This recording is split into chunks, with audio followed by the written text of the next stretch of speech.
भाइयों नमस्कार। आपके अपने YouTube चैनल लव किसान में आप सभी का स्वागत है। भाइयों, बहुत ज़्यादा गर्मी पड़ रही है और गन्ने में ज़्यादा गर्मी पड़ने से बहुत सी बीमारी आ जाती हैं एकदम से ही, खासकर टॉप बोरर, जिससे किसानों की पेड़ी में बहुत ज़्यादा टॉप बोरर पहले ही आ गया था और ये अब टॉप बोरर अब दोबारा से फिर से आने लगा है। भाइयों, जब भी ज़्यादा गर्मी पड़ती है सबसे पहले गन्ने की फसल में टॉप बोरर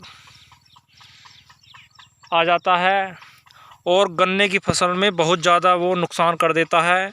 इससे पहले अगर टॉप बोरर आता था, इस टाइम से पहले अगर टॉप बोरर आ गया था तो उससे ये था कि ट्रिलिंग अच्छी हो गई थी, बीज की गोब ख़त्म कर दी थी टॉप बोरर ने, जो एक सुंडी हो जाती है और ऊपर से पत्ते पे से और नीचे को जाती है गन्ने में।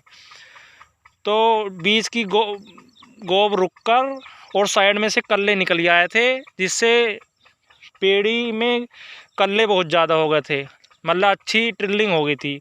लेकिन इस टाइम का टॉप बोरर आना और इससे बाद का टॉप बोरर आना, इससे गन्ने की फसल में बहुत ज़्यादा नुकसान है। अगर इस टाइम टॉप बोरर आ गया तो गन्ने की खेती को एक तरीके से यही समझो कि ख़राब ही हो गई, और इससे बाद भी अगर आएगा तो वो भी ख़राब होगी।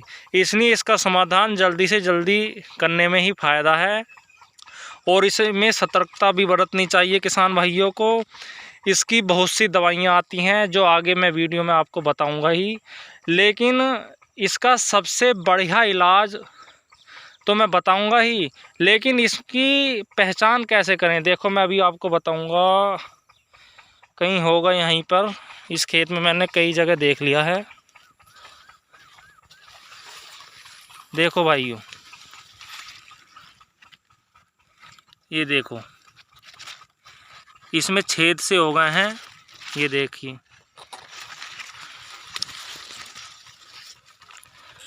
इसमें ये छेद हो गए हैं इस पत्ते में। इसका मतलब है इसमें टॉप बोरर की शुरुआत हो गई है और इसकी गोब में गिंडार है। ये देखिए पत्ता ही पीला पड़ गया, बीज की गोब सूखने लगी और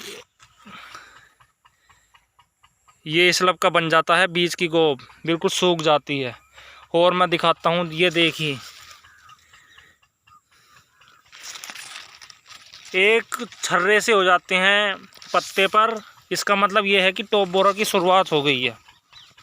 अगर इसकी रोकथाम नहीं करी गई तो ये बहुत ज़्यादा नुकसान कर देता है। इससे पहले तो ये था कि जैसे ये मेन रूट है, अगर ये रुक गई, अब से 1 महीना पहले ये रुक गई थी तो साइड के जितने कल्ले हैं इसे अलग हटा दो, तो साइड के जितने कल्ले हैं ये अच्छा विकास कर रहे थे और नीचे से और कल्ले निकल रहे थे। लेकिन अब क्या होगा इसमें, अगर अभी तो खैर ये ज़्यादा बड़ी नहीं हुई, लेकिन जो ज़्यादा बड़ी हो जाती हैं उसमें बहुत ज़्यादा नुकसान होता है।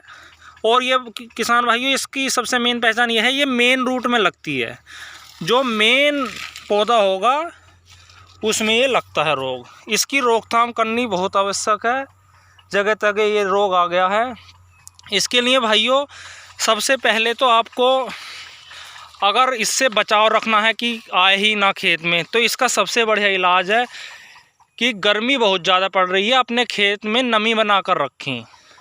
इसका सबसे बढ़िया और पेटेंट इलाज यही है, बिल्कुल भी टॉप बोरर आपके खेत में नहीं आएगा अगर आप नमी ना तोड़ें अपने खेत में से।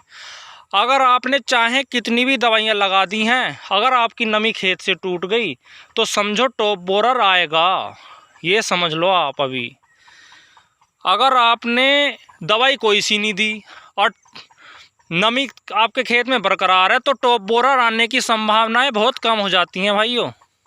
इसलिए सबसे बढ़िया इलाज तो यही है कि अपने खेत में नमी बरकरार रखें। अगर आप नमी बरकरार रखेंगे तो हल्का माड़ा रोग भी आएगा तो वो भी रुक जाएगा।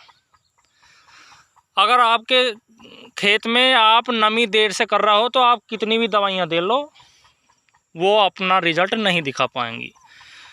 अब दूसरी बात यह है कि अगर आप स्प्रे करना चाहते हैं या खाद में मिला के दवाई देना चाहते हैं तो इसकी सबसे बढ़िया दवाई है फ्यूरोडान, FMC की फ्यूरोडान। फ्यूरोडान जो दवाई है उसमें कार्बोसल्फरान आता है, साल्ट, और आपको वो 2 किलो प्रति बीघे में डालनी पड़ेगी खाद में मिला के। बहुत ही अच्छा रिजल्ट है, गैस बनाती है और सुंडी को बिल्कुल ही आपके खेत से भगा देगी। सुंडी तुरंत ख़त्म हो जाती है। बस आप नमी बना कर रखें। अगर आपको स्प्रे करना है उसका, हाँ, अगर आप खाद में मिला के डालना है तो आपके खेत में उस टाइम नमी ना हो और आपके हाथों में दस्ताने हों, क्योंकि वो उससे नमी में एकदम और रिएक्ट करती है और एकदम सांस के द्वारा या कहीं आपके हाथ में कट है तो एकदम आपको उससे नशा हो जाएगा और जहर आपके शरीर में फैल जाएगा। बेहोशी की अवस्था भी उससे हो जाती है। इसलिए सतर्कता से उसे खेत में डालें और शाम के समय डालें, जिससे खेत में नमी ना हो खेत में, बिल्कुल भी इस बात का ध्यान रखिए। और जो आप फ्यूरोडान दवाई 2 किलो प्रति बीघे की आप यूरिया में मिलाकर डाल रहे हैं तो हो सके तो यूरिया में मिलाएं ना, रेत में मिलाएं और डाल दें, क्योंकि यूरिया हल्का सा पसेब सा छोड़ता है, पानी सा, और वो नमी आ जाएगी एकदम से और उसमें एकदम रिएक्ट करेगी, जिससे आपको हानि हो सकती है। इसलिए आप रेत में मिलाकर फ्यूरोडान दवाई डालें। उसमें कार्बोसल्फरान साल्ट आता है, आप किसी और कंपनी का भी ले सकते हैं, कोई ये नहीं है कि फ्यूरोडान, लेकिन फ्यूरोडान के रिज़ल्ट अच्छे हैं, मैं इसलिए कह रहा हूँ। अगर आप स्प्रे में करना चाह रहे हैं तो आप लिक्विड में भी 250 ml कार्बोसल्फरान ले सकते हैं और उसके साथ आप NPK 19-19 या 20-20 मिलाकर आप स्प्रे कर दें। बहुत अच्छे रिज़ल्ट उसके हैं। आपके खेत से रोग बिल्कुल ख़त्म हो जाएगा, कोई भी रोग आपके खेत में नहीं आएगा। इसका सबसे बढ़िया इलाज यही है। आप किसी भी कंपनी की कोई भी दवाई डाल लें, अगर आपको तुरंत ये टॉप बोरर, आप सुंडी का खेल आपको खेत में से ख़त्म करना है तो इसका इलाज सबसे बेस्ट यही है। पर आप अपने खेत में नमी बनाकर रखेंगे तो ये किसान भाइयों आपके खेत में आएगा ही नहीं। अगर आप भले से ही कोई सी भी दवाई डालना है, कुछ लोग कह रहे हैं कि कोराजन, भाइयों कोराजन कितनी डाल लो, अगर आपने नमी तोड़ दी तो उसका रिजल्ट आधा हो जाता है। इसलिए कोई सी भी महंगी से महंगी, सस्ती से सस्ती कोई सी भी दवाई डाल लो, उसके रिजल्ट 100% आपको जब ही देखने को मिलेंगे जब आप अपने खेत में नमी बनाकर रखेंगे। अगली वीडियो में मैं इससे आगे की जानकारी दूंगा। वीडियो लंबी हो जाती है भाइयों, चैनल को सब्सक्राइब ज़रूर करते रहें। आपको पसंद आए तो लाइक करें और अगर आपको नहीं पसंद आए तो अनलाइक करें, कोई दिक्कत नहीं है। हमें पता चले कि हमारी वीडियो सही बन रही है या गलत। अगर आपको कोई जानकारी और भी लेनी है तो आप कमेंट में पूछें, उसका आपको रिप्लाई मिलेगा और उस तरह की वीडियो आपको आगे को भी देखने को मिलेगी। ठीक है भाइयों, नमस्कार।